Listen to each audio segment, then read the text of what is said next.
less when the time passes and the stage gets bigger. So I feel like it's huge now. So our night is almost over. Are you ready to know who are the top 5, our semi-finalists for Miss Eco International 2020? Okay, I'm not going to make this long because I actually have the envelope over here. So, first spot in the top 5 goes to... Can we have the suspense music that we had last time? No, the suspense one, okay? Yes. USA!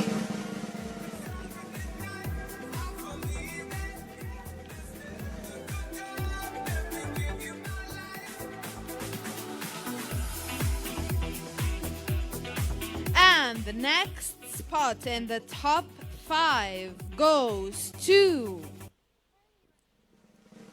Yes. Venezuela!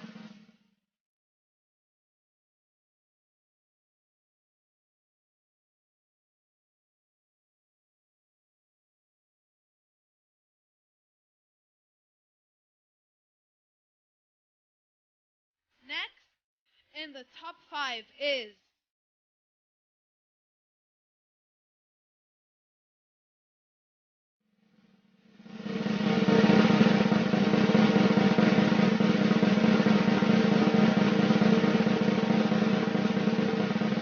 Costa Rica!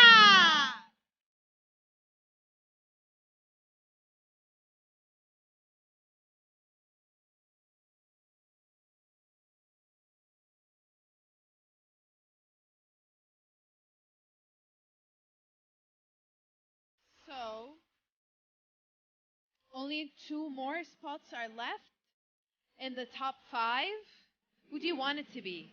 Let's hear from this side and this side. Who do you want to be next in the top 5?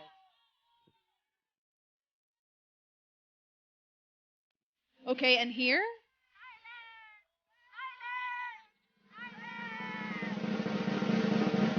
Next place in the top 5 is the Philippines!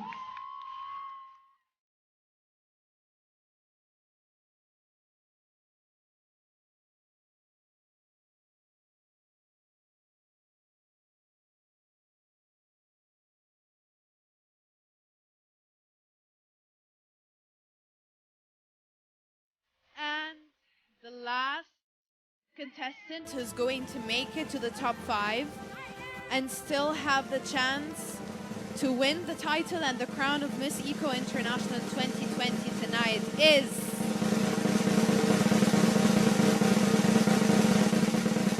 South Africa!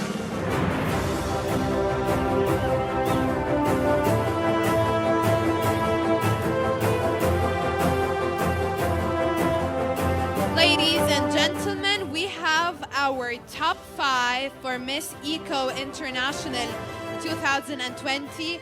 Thank you, girls. You're all lovely. You're all queens. Congratulations, top 5. You deserve it. Okay, real time starts again.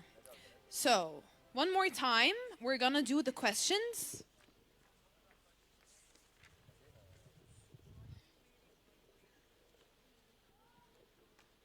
Okay, so it's gonna go as we did in the top 10. Okay, are you ready, girls? Okay, are you ready, judges? Okay.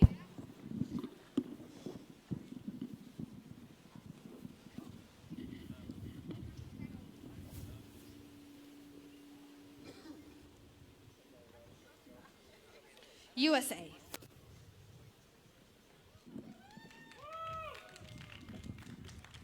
Hello again, everybody. Hello, USA. Your question Hi. is going to be from Dr. Amal Riz. Hello. Ah, you are lucky. You My look question beautiful. is, which is more important, increasing people's standard of living or protecting the environment? I would say protecting the environment. The only way to raise people's standard of living is to protect the environment. If we don't have an environment to protect, then we aren't going to have a human race. The problem we're dealing with now with COVID-19, with pollution, with fast fashion, with pollution inside of our water, is we are dealing with losing the human race because we're just on the food pyramid like every other microorganism here.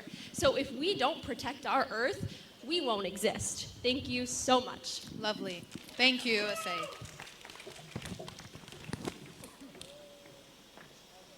Venezuela.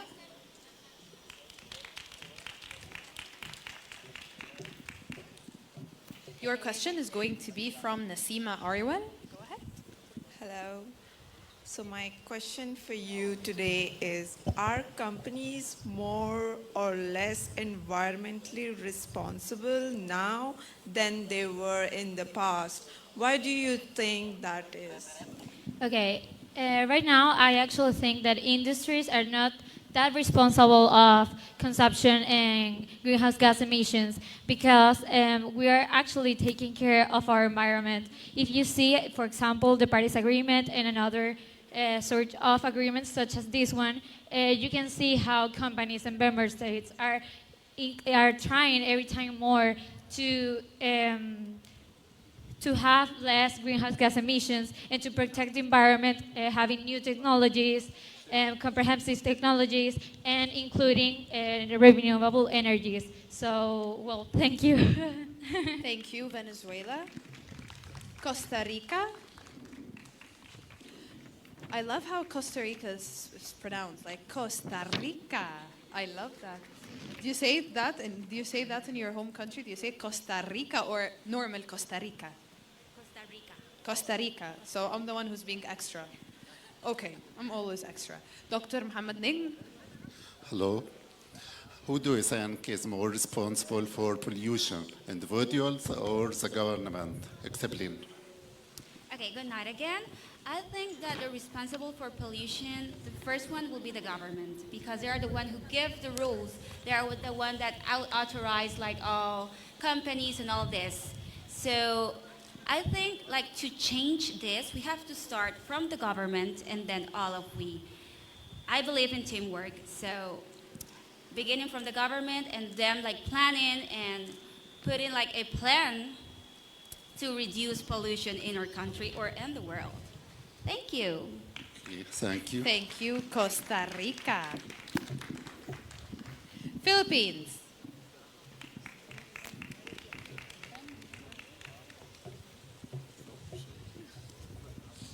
Your question is going to be from Rohit Fernandez.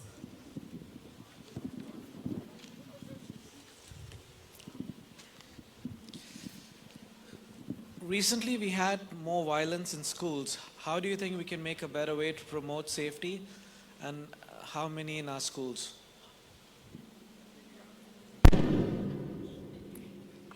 Good evening. Sorry, that wasn't me. I swear. That's your beauty. I love that.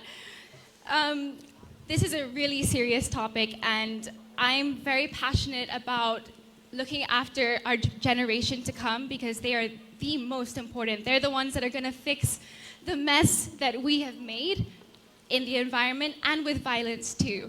So when a child goes to school, they're supposed to feel safe, protected when they're away from their family.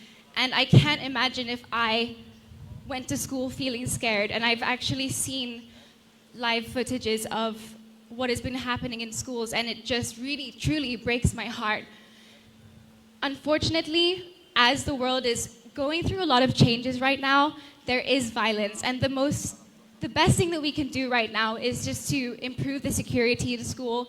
There has to be things like security checks and maybe like metal detectors, because that's really all we can do right now, and just share the word. As I'm standing here on this stage, I have the opportunity to tell anyone that is planning to do something to children to stop.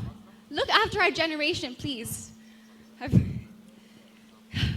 Thank you. Thank you. I'm really sorry. Thank you, Philippines. Thank you. South Africa?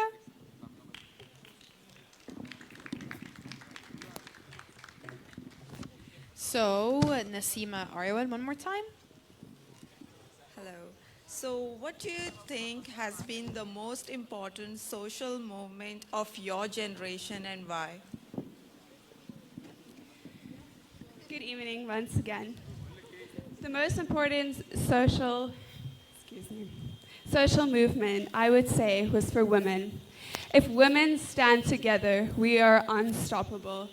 As a Miss Eco International, I vow to use my voice for young women to know that they are loved, they are worthy, and they are beautiful because you are, and you can accomplish anything that you set your mind to. Thank you. Thank you. So, please give our top 5 one last round of applause before they go backstage.